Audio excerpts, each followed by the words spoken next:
and hope for the best. Neoplatonism. So I'd say the sublime is actually our most complicated term, because as we saw with the previous poem, the application of the sublime and the understanding of it requires some kind of sublime epiphany to happen to the reader.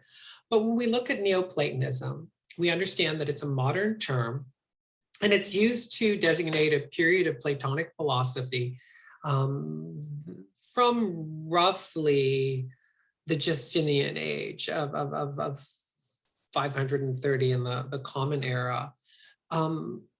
Its origins can, due to the name, be traced back to the era of Hellenistic times.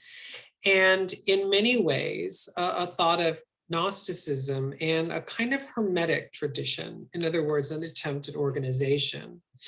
So when we look at Platonic thought, we are looking with a way of organizing what we're looking at in response to the way Plato was organized in his writings. In other words, this hermeneutic understanding of beginning, middle, and end. When we deal with Neoplatonism, two things happen. The application of a Neoplatonic ideal by a poet would, of course, create a very particular form of elitism to the reading itself, as we're going to see with Shelley and Byron. And this moves us very far away from where we started with Blake. There is a synthesis of Platonic philosophy with Christian theology, and this is understood in a lot of ways as Renaissance humanism. And when we think about the term Neoplatonism, this is a modern construction, right? The poets of the time didn't sit around and talk about this. Platonius, who is often considered the founder of Neoplatonism, would have never understood himself as a new Platonist. He just relied on Plato to help him understand what he was looking at. And for him, the philosophical system would have been new.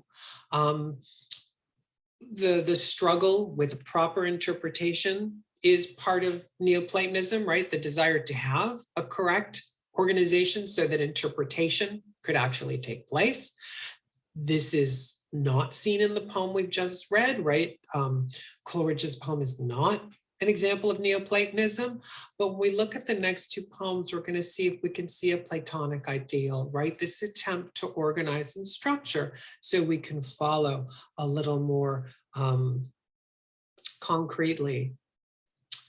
Neoplatonism, and sometimes could have been said to start right after Plato's death. But I think when we think of the Neoplatonic ideal, we really think about its application with Romantic poets and the high Romantics in particular.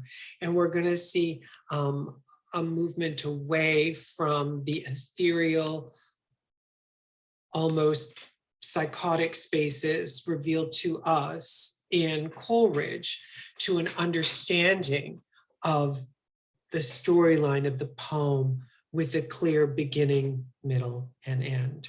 So in short, the sublime seems like this really user-friendly word, and it's not. While Neoplatonism appears like, ooh, I can't go near that.